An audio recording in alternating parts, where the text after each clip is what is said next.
reasons to say yes, because it's a process of elimination. Scouts, college scouts working their way up through the front office in the NFL, they're looking for reasons to say no. And you cannot supply them any reasons to say no. You've got to give them reasons to say yes. But talent's a piece of it. I think your production is a piece, character, and then what's your trajectory? How does your game translate to the National Football League where everybody's elite? Our next question comes from John Antoni. Hey, Coach, I know as somebody who evaluates players, there's a lot of things that goes into this. How much do you put into this as opposed to looking at game tape and looking at how guys react on the field? Where does this all shake with you as a talent evaluator? Yeah, all I can do is tell you from high school. I haven't been at that level. I haven't done the job that the scouts are doing. I can tell you from our perspective and from doing, recruiting for, nearly 20 years now, is you look at numbers, but you don't look at them just as numbers. You're looking at comparisons. You want to be able to look at it apples to apples. So how we look at it here is at these combines, recruiting events that you get all the numbers from, you're kind of comparing guys within that camp or combine because they all had similar watches, and they were, whether it was handheld or electronic, whatever it is, they're all similar. It's hard to go from measuring numbers, okay, unless it's the same person doing it. It's hard to go from, okay, there's a camp in Miami compared to a camp in Orlando, or, if I'm making sense there. Yeah. Now, NFL, you'd have to ask them, John.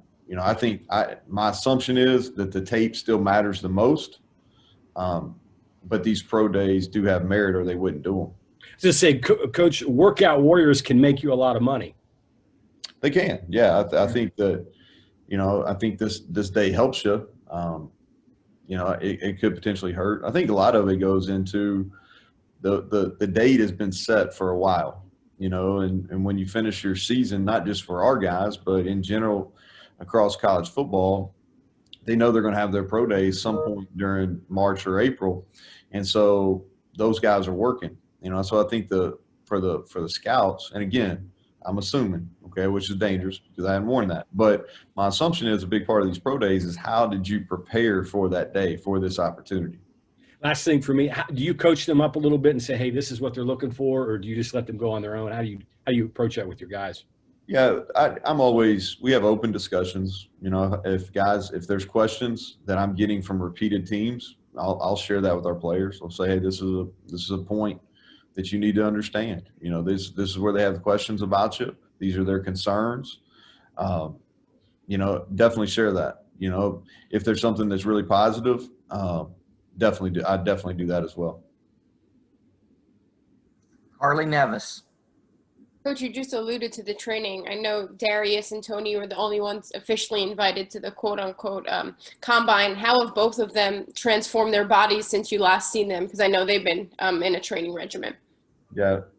I think Darius, first of all, is probably leaner. He did really well. I think you'll be able to see the numbers and stuff later. I thought he performed well today. Tony is and I don't know if he's probably maybe 5 pounds heavier. I don't know if he looks a whole lot different, but for the position he's playing, he doesn't necessarily need to. But I thought that his movements were really efficient today, and I think he helped himself. Cody Nesper. Hey, Neal, going off that, I was just wondering if anybody, surprised you today, or if any of the numbers stood out to you just from, the last time you saw all these guys in November or December or whenever it was. Yeah. Mike Brown and Kyle Poland have been here training the whole time, and I thought those guys did a really nice job today. Darius and Tony, I think this was a big day for them, and I think they rose to the occasion. That's my opinion. I thought TJ Simmons moved better than he did in the fall, which is credit to him and his preparation leading up to this event.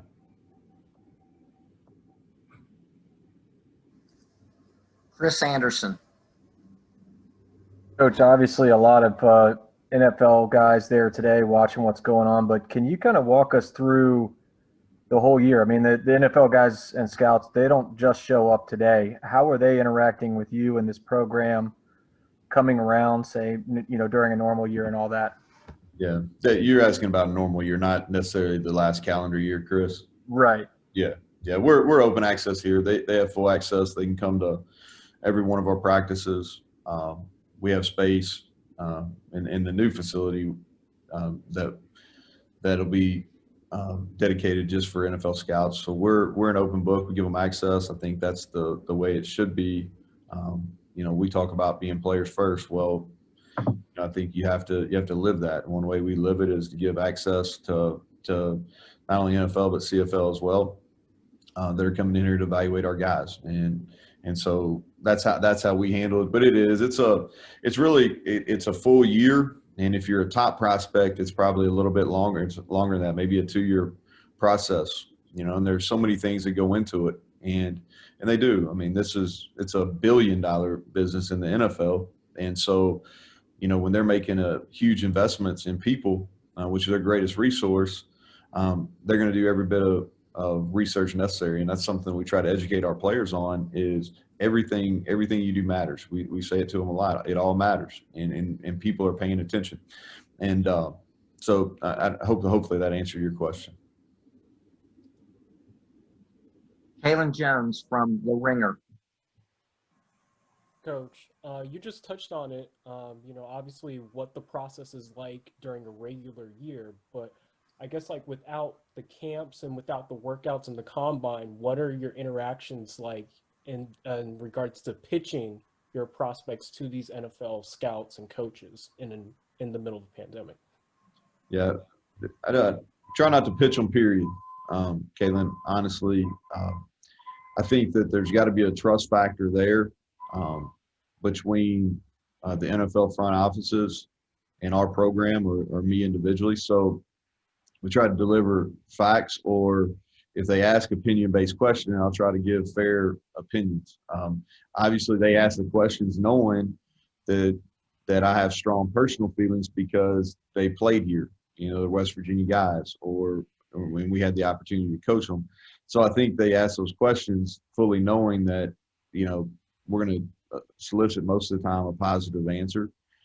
It's been different this year because all your interactions are either on Zoom or via telephone. So it has been different. No different from us on the flip side in recruiting perspective. I love live evaluations. Up until, this class, we've really almost every one of our decisions is based on a live evaluation, whether watching them play in person, seeing them in spring practice, or watching them in one of our own camps that we're able to host. And you not only get, the one-on-one video or whatever, but you also see how they interact with their teammates.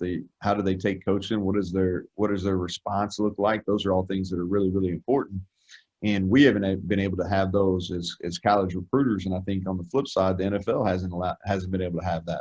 So a lot of those questions that I'm getting are questions like those that the scout would normally be able to see in person and be able to evaluate in person, where they haven't had the opportunity. The scouts or the NFL front office, they're going to watch the film. They're not necessarily care what my opinion is about the film. They're going to watch the film. They want to know the stuff that they're not seeing that's on the video. Back to John and Tony. I lied, Coach. I have one more.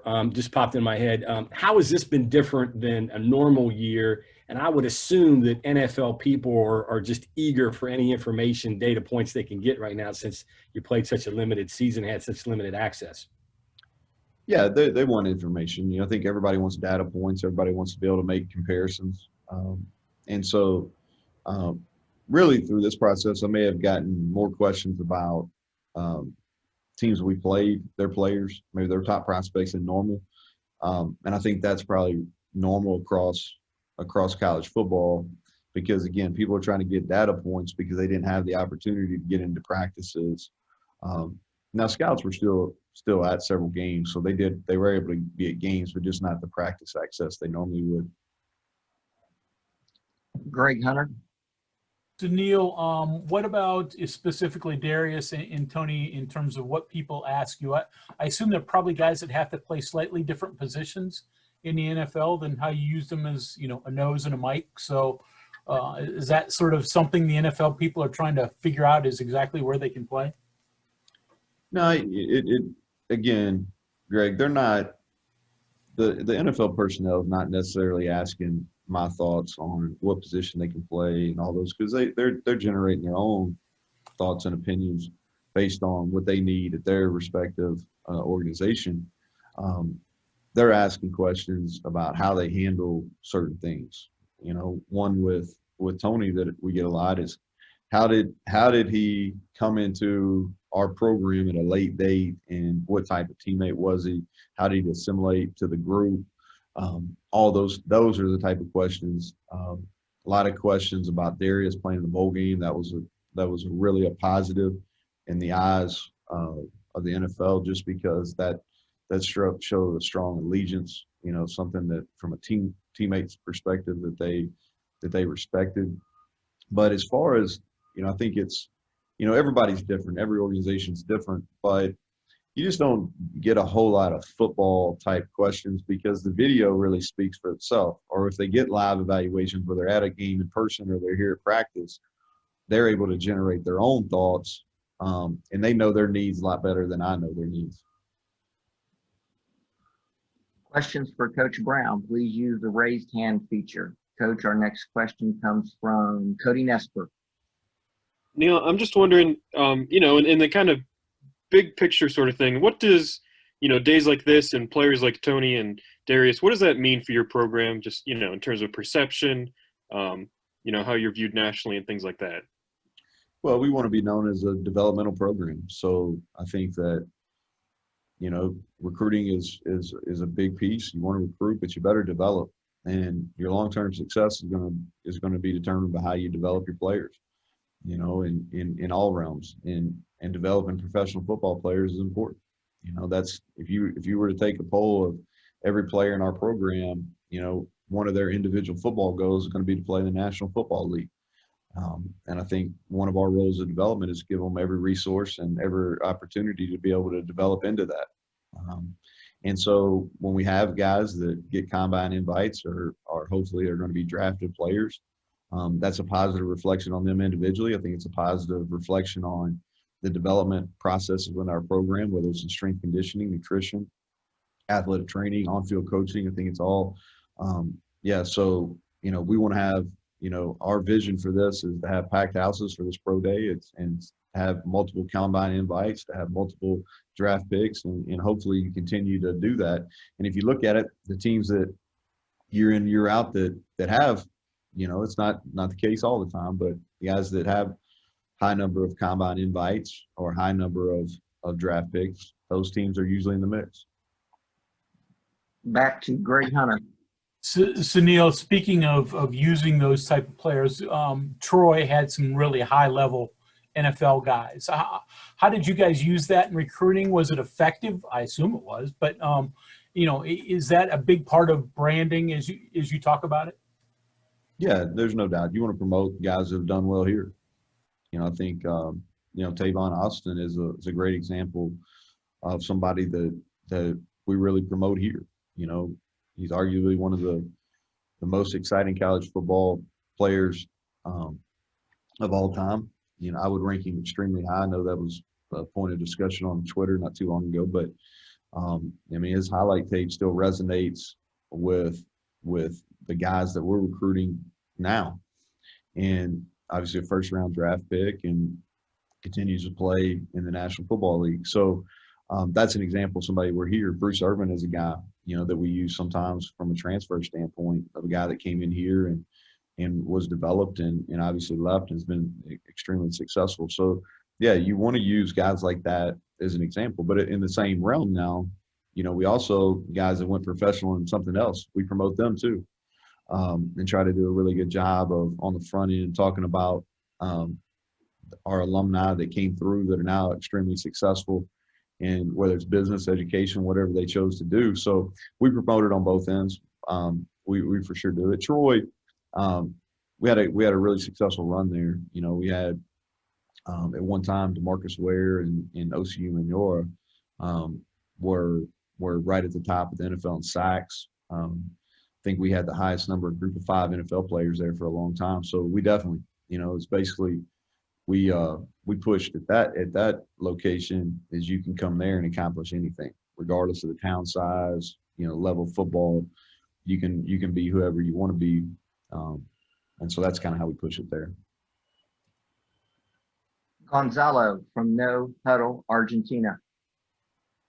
Hey, Coach, how are you? I want to ask you, what do you usually advise to your players when they came through this process of being in college to the professional level? What do you advise to them? That everything you do has got to be with a professional mindset. And so that's from how you communicate to your appearance. You heard me say this earlier, it all matters, and they're judging on everything. And so you cannot give them a reason to say no. You have to give them reasons to say yes.